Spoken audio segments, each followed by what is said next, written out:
Welcome to Idaho Fish and Game's Hook and Bulletin podcast, your weekly news roundup of hunting, fishing, trapping, and conservation stories from around the Gem State. Hosted by Fish and Game's Public Information Specialist, Connor J. Lease. And welcome back to Idaho Fish and Game's Hook and Bulletin podcast. This week, we're talking about bundling up and fishing your local streams and rivers, a recap of January 15th's commission meeting in Boise, and a pneumonia outbreak among one of Southwest Idaho's Bighorn sheep herds. But first, a couple of serious wildlife topics facing our staff in the Southwest region. Fish and Game is proposing a combination of translocation and lethal removal of about 100 non-migratory elk on private land west of Emmett during spring and summer of 2026. The goal is to reduce damages on agricultural land, which last year exceeded $1 million in this area. Our staff will be targeting elk that live year-round on private land owned by 5 landowners. The year-round herd has grown to 350 animals over the last 5 years, despite efforts by hunters, landowners, and Fish and Game staff to reduce elk numbers and associated crop damages. Although the elk herd caused agriculture damage that exceeded $1 million, landowners were only reimbursed for about 35% of the reported losses. The shortfall was due to 2 claims exceeding the single claim payment maximum of $125,000 in state law. And overall, statewide claims last year exceeded Fish and Game's fund for depredation payments, which resulted in proration of claims. Our staff have trapped and fitted GPS collars on several elk from this herd and found that they remain on private property year-round. The Weiser Elk Zone, which Unit 32 is part of, is currently above Fish and Game's population objectives for elk and also home to large migratory herds that often winter on these properties. The project will occur during spring and summer to ensure that resident elk are translocated or removed instead of the about 1,000 migratory elk that winter in this area. Wildlife officials are proposing to relocate about 40 elk to a unit or units that are currently below elk objectives, but the exact number depends on the success of trapping efforts. The elk would be trapped and hauled to public lands with suitable habitat outside of Unit 32. Previous translocation projects have shown that attempting to trap all of a large herd or a large portion of a herd all at once risks the safety of the elk. Experience has also shown that elk quickly learn to avoid traps, so attempting to translocate the entire 100 would likely be unsuccessful. Fish and Game will contract with U.S. Department of Agriculture's Wildlife Services to lethally remove the remainder of the 100 elk that can't be translocated, probably about 60. Those animals will be processed by a licensed meat processor, and the meat will be distributed to regional food banks. The resident elk herd has grown in recent years due to availability of food. However, they have not enjoyed refuge on these properties. Fish and Game has offered general season antlerless and antlered elk hunts in Unit 32, and landowners have allowed a substantial amount of managed public land hunting. Fish and Game has also provided additional harvest opportunities through landowner permission hunts. Last year, hunters harvested about 150 elk on these properties. However, calf production rates are high because of good nutrition, and harvest has been insufficient to reduce the year-round resident elk herd and prevent further damages. Similar projects undertaken by Fish and Game have effectively reduced problem elk herds and agriculture damage in other parts of the state. Now, that's all I got on this story, but you can hit the link down in the show notes to watch a recap of this presentation at last week's commission meeting. Remember, everything's time-stamped. Now, moving on to our second story this week, we're taking a look at another serious situation down in the Owyhees, albeit for different reasons.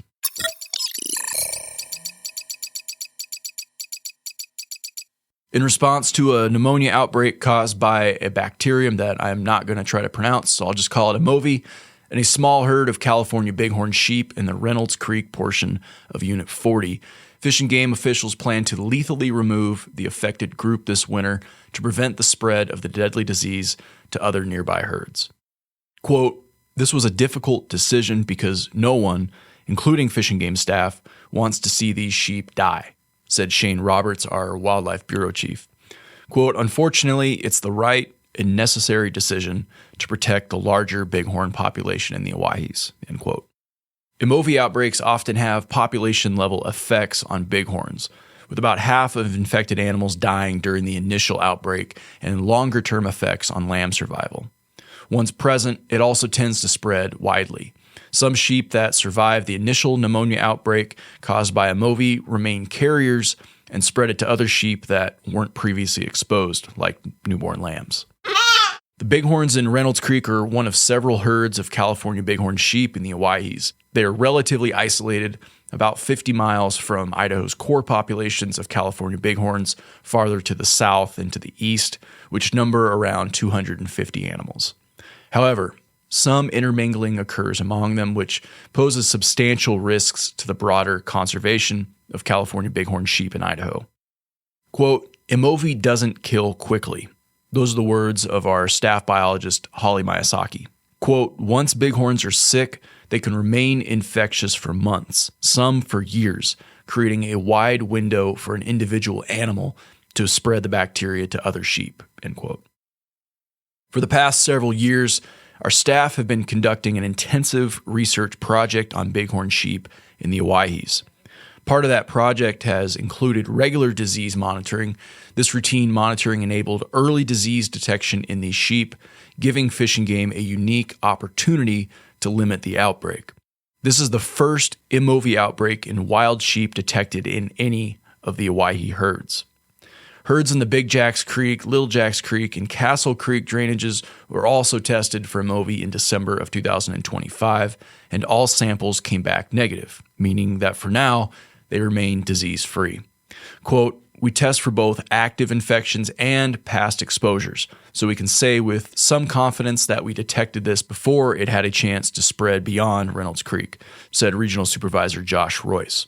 Royce would go on to say, quote, "As an agency, we've been working in the Owyhees for a long time, and we've invested a ton of resources, including several generations of our staff's blood, sweat, and tears, into conserving these California bighorn sheep populations. As gut-wrenching as that makes this decision, we are choosing to be proactive. We have an opportunity to remove a small group of about 30 sheep, a portion of which will likely die from the disease in the coming weeks and months anyway, to protect hundreds in the long term," end quote. A longtime partner in Idaho bighorn sheep conservation, the Wild Sheep Foundation also recognizes the difficulty of the decision, but shared a statement of support for the removal effort. Quote, "The Wild Sheep Foundation recognizes that our Fish and Game agency partners have to periodically make difficult decisions in managing wild sheep and other wildlife." Those words come from Wild Sheep Foundation President and CEO Graham Thornton. Quote, "Of course, Wild Sheep Foundation is concerned with any loss of bighorn sheep. These losses in Southwest Idaho in particular hit close to home given the significant success achieved there in wild sheep recovery and conservation efforts. The Wild Sheep Foundation remains unequivocally supportive of the leadership of the Department of Fish and Game and their agency managers for their swift and continuing efforts to put and keep wild sheep on Idaho's mountains," end quote. To ensure the removal efforts a success, sheep will be shot from a helicopter, which offers the greatest likelihood of removing the entire infected herd in the shortest time. Any sheep that can feasibly be salvaged will be processed by a local meat processor, and Fish and Game will work with local organizations to distribute the meat to Idahoans in need. Quote, "We anticipate questions about why we can't turn to hunters for this removal effort," said Josh Royce. Quote, "In normal circumstances, that would be our preference, but time and efficiency are of the essence here. Our objective for this management action is to prevent MOV from spreading outside of Reynolds Creek. Right now, all these sheep are tightly congregated, and any sustained hunting pressure is likely to disperse them, increasing the risk of spreading MOV to neighboring herds and making it harder to ensure all infected animals have been removed," end quote. Thornton also went on to say that, quote, "The news of Imovie in the Reynolds Creek band is, of course, disappointing to the Idaho Wild Sheep Foundation. While hunter harvesting is usually preferable to professional culling, in this case, we believe that aggressive removal of this small band to prevent the spread of Imovie to larger herds is the correct course of action," end quote. Hit the link below to read Communication Manager Brian Pearson's full press release on this matter if you're interested in learning more. All right, enough about wildlife. Let's talk about winter fishing for a sec. Ask just about anyone if standing in 2 feet of 33-degree water while snow somehow finds its way down the back of their base layer sounds like their idea of a good time, and you'll probably get a resounding no. This time of year, it's tempting for anglers to stash the rods and hang up the waders till next spring, and that turnkey fireplace beside the 55-inch flat screen doesn't make the decision any easier. But for those willing to don their thickest neoprene waders, set up shop on an icy riverbank for a few hours, and fuss with frozen guides, there are still several opportunities to sharpen one's angling skills, take in Idaho's beautiful winterscape, and hook a few fish. There are several benefits to fishing rivers and streams during the coldest part of the year. For starters, you may have the whole stretch of riverbank to yourself. For a handful of folks, fishing plays second fiddle to other winter hobbies like fly tying, skiing, or making a pot of chili in the slow cooker. It shouldn't be too difficult to find a nice stretch of river where you won't have to worry about summer crowds. So seek out slow, deep water where trout and whitefish will most likely be holding, expending as little energy as possible. Look for slow pockets or pools where water is barely flowing. Just because fish are moving slower in the water doesn't mean they're not still looking for an easy meal. Insect hatches are sparse in the winter, but that doesn't mean they still aren't around as a food source for slow-moving fish. Fish can be frustratingly picky this time of year, so presentation and food size is vital. As a general rule of thumb, use smaller bait and flies than you would in spring and summer. The same goes for tippet. River flows in winter slow down dramatically and tend to be lower and clearer. That means it's even easier for fish to see right through a poorly executed presentation. It might be wise to downsize your tippet from what you usually run in the spring and summer, such as a 4X to a 5X. Once you got your rig set up, it's good to try different techniques that you might not have tried before in the warmer months. Dead drifting is critical in winter because trout won't chase a fly in cold water. To dead drift, simply let the slow-moving current carry the fly either on the surface with the dry fly or just beneath the surface in the upper column of water using bait, nymphs, or midges. If you see dimples on the water, it may be fish feeding on drifting insects, which will likely be tiny midges or mayflies. Occasionally, stream fish will rise for dry flies, such as small midges or olive mayflies, during the wintertime. But it isn't too common. Instead, save yourself a few extra grams of weight and keep that box of dry flies back at home. A small midge emerger or a tiny olive mayfly emerger will be the only surface flies you really need. If you're fishing for trout or steelhead, try swinging a fly by keeping the fly in the upper part of the water column. Steelhead and trout will often feed upwards, so a well-placed fly swinging across the upper portion of the water may just catch their eye. If the fish aren't going for small flies like midges or stoneflies, it may not hurt to lob a streamer out there to test the waters, so to speak. Streamers can look like a big, easy meal when presented slowly, but don't expect trout to vigorously chase them like they do in the summer. Now, one of the greatest things about wintertime fishing is hitting that snooze button. The only thing sweeter than netting a jumbo fish in the middle of winter is netting a jumbo fish in the middle of winter after 8 hours of uninterrupted sleep. So unplug the alarm clock, disable your phone's sleep reminder, brew that extra pot of bold roast, and slam that extra waffle. Winter fishing means one thing to many anglers: sleeping in. This time of year, fish will be right there with you, figuratively speaking, of course. With most winter fisheries, fish won't be getting after it until mid to late morning. Unlike peak summer conditions, fish will be most active during mid-afternoon on sunny days and even longer into the afternoon on cloudy days. It's easy to see how excited one might be about submerging their southern hemisphere in icy water, all for the hopes of catching a fish. But you can rest easy and long, knowing that those fish will still be waiting for you when you hit your local river or stream later in the morning.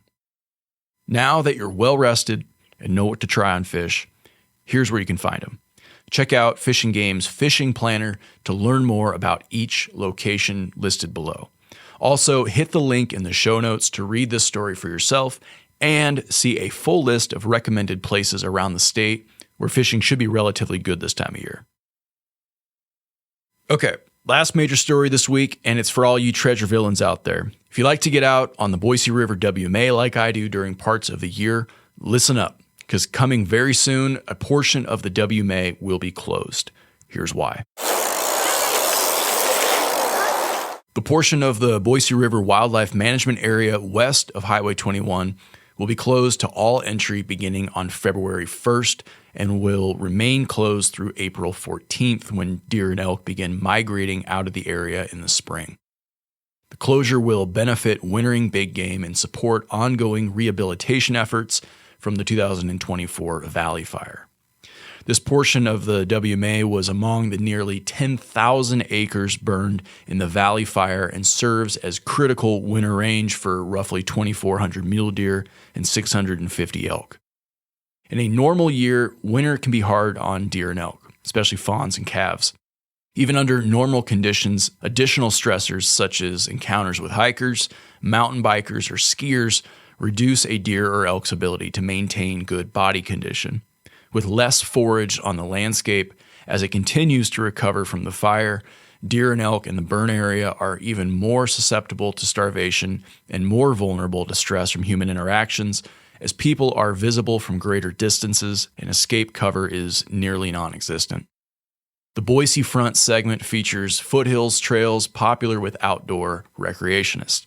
The decision to close this portion of the WMA for the winter will require these users to find an alternative place to recreate. Quote, "We understand that people love using this part of the Boise River WMA during the winter for a variety of purposes, and we appreciate that we have broad community support for the WMA," said Regional Supervisor Josh Royce. Quote, "We certainly want that to continue, but closing the burn area to human entry again this winter is the best thing for the landscape and the animals," end quote.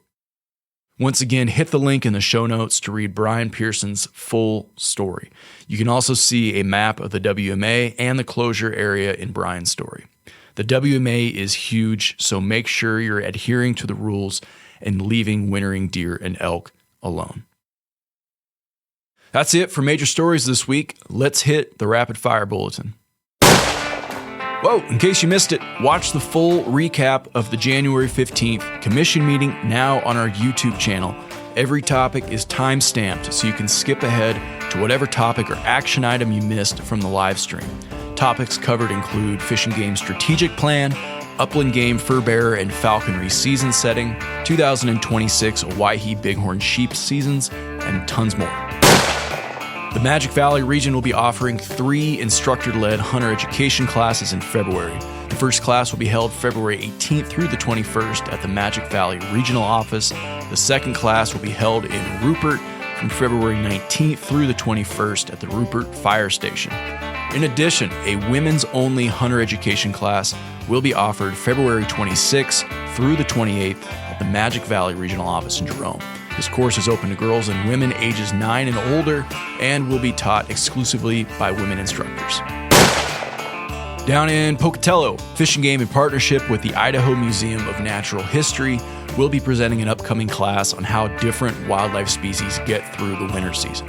The class will be held on Saturday, January 24th at the Idaho Museum of Natural History on the Idaho State University campus in Pocatello. The class will run from 1 to 3 p.m. and is free to attend. All ages are welcome, so bring the youngsters. And lastly, with the holidays and hunting seasons largely in the rearview mirror, now is a great opportunity to enroll in several upcoming hunter ed and trapper ed courses and be fully prepared for the 2026 hunting and trapping seasons. And the Panhandle region has got you covered. Hit the press release link below and see over 24 upcoming classes being offered in the Idaho Panhandle between now and the end of the year.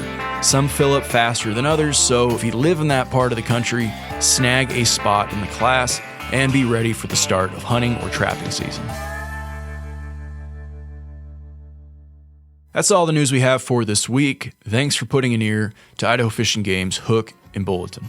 If there's something on your mind, or if you got a question related to Fish and Game matters, feel free to drop us a line at podcast@idfg.idaho.gov. Again, that's podcast@idfg.idaho.gov. Thanks for listening, folks. Catch you next week.